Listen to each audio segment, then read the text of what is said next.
My name is Ethan Feinschreiber, and I have a passion for educating the world about snakes.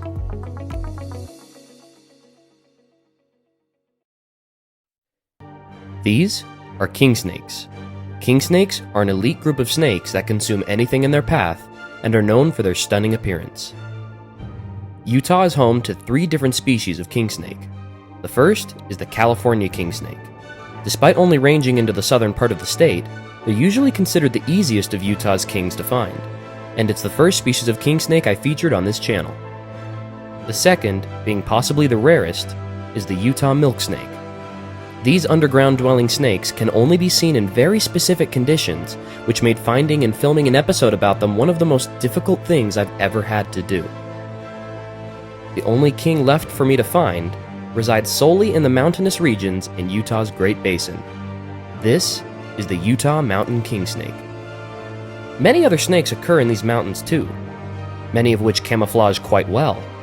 But if you ever stumble upon a multicolored banded snake here, there's only one thing it could be: the true king of the mountains.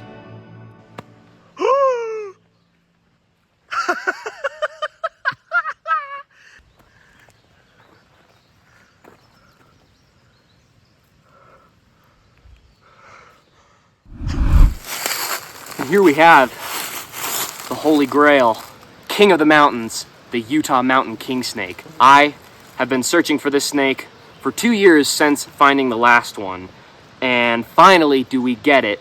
So these snakes of course get their name Mountain Kingsnake because they're primarily found in montane regions. They're not going to be found out in the middle of the valley. You have to be up kind of in these canyons and stuff. However, in Utah, the Utah Mountain Kingsnake has also been known to be hanging out in rocky foothills and woodlands that are far away from water. It's most common to find this snake in areas close to water, like streams and stuff. And that's exactly where we're not too far away from water. You can maybe even hear it running in the background. And I'd say if you want to find a mountain kingsnake, that would be your best bet. A lot of people who don't know a lot about snakes probably see me holding a snake that looks like this and is probably terrified, like, what are you doing? That thing must be super toxic, right? And the answer is no. This is a completely harmless snake, and I'm in no danger whatsoever. What they have is what's called aposomatism, which is just a fancy word for saying bright colors mean potentially dangerous. And some snakes out there are brightly colored and actually are dangerous, like coral snakes. And a lot of people mistake this snake for coral snakes, but the reality is you don't have to worry about that in Utah because there are no coral snakes in Utah. And a lot of people will theorize that this snake is mimicking coral snakes, but that doesn't necessarily make a lot of sense if there are no coral snakes around to mimic. So what do you guys think about this snake having this coloration? Do you think it's purely just aposomatism, or do you think there's more to it than that? Let me know in the comments. There's also a bunch of flies flying around, and that tells you just how much moisture there is. These flies probably indicate that this is a healthy place for this snake because guess what eats the flies? The lizards. Guess what eats the lizards? The snake. As the word king in their name suggests, king snakes eat other snakes. However, does the mountain king snake apply? Would you consider it a true king snake if it doesn't eat snakes? Well, the reality is the mountain king snake, I will say, is a type of king snake given, DNA sequencing shows that they are a type of king snake, doesn't necessarily mean that they'll always eat snakes. Mountain king snakes specifically, I think, are more often documented eating lizards and small rodents. A very similar snake species to this that you can find in Utah is the milk snake. And these are very, very similar looking, and sometimes people will mistake one for another. The easiest way to tell one from the other is simply range. They don't often overlap with habitat or range. Sometimes they do, but it's extremely uncommon. So I can tell you very for sure, based on the habitat that I'm in and the mountain range that I'm in, that what I'm looking at is a mountain kingsnake and not a milk snake. Other small features that you can use to tell one from the other is the snout. More often than not, the mountain kingsnake will have a white snout and the milk snake will have a dark mottled brown/black snout.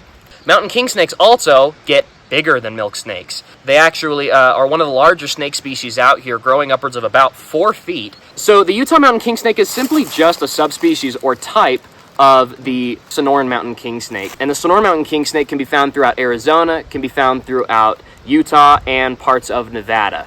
So if you look at a field guide, it'll tell you that the Utah Mountain Kingsnake ranges in the mountains, kind of following southern Utah, going down those stretch of mountain ranges down to southwestern Utah. However, those are now outdated and not really correct. There are a lot of mountain ranges out in the southwestern corner of Utah, out in the middle of the Great Basin, that are known ranges for the snake that do not show up on those more outdated field guides. These mountain ranges that I'm talking about that you can find these snakes is like the Wawa Mountain Range, the Canyon Mountain Range, the Mineral Mountain Range, the House Mountain Range, and more. So pretty much any mountain range that has, you know, some slightly higher elevation habitat is a potential place to find one of these snakes.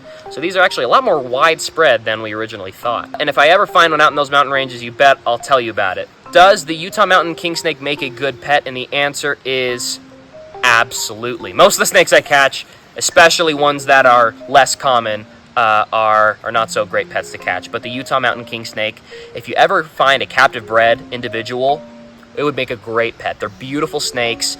They'll very much explore their enclosure, as most colubrids do.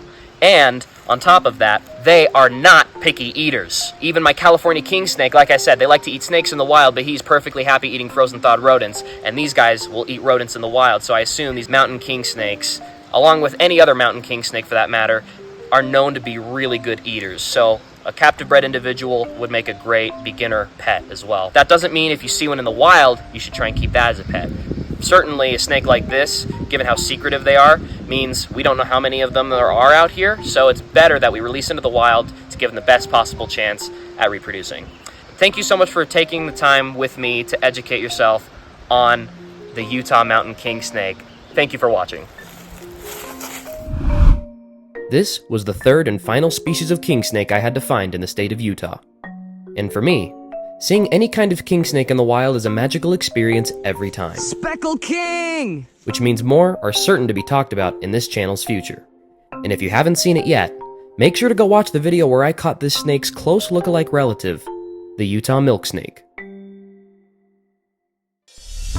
If you enjoyed this episode of Snakes on the Brain, let me know by giving this video a like. And if you want to learn about other snakes I've caught, make sure to subscribe. Thank you guys for watching. Stay there. Wait. I don't want to say stay there in this video. Stop. Stop. You piece of shit.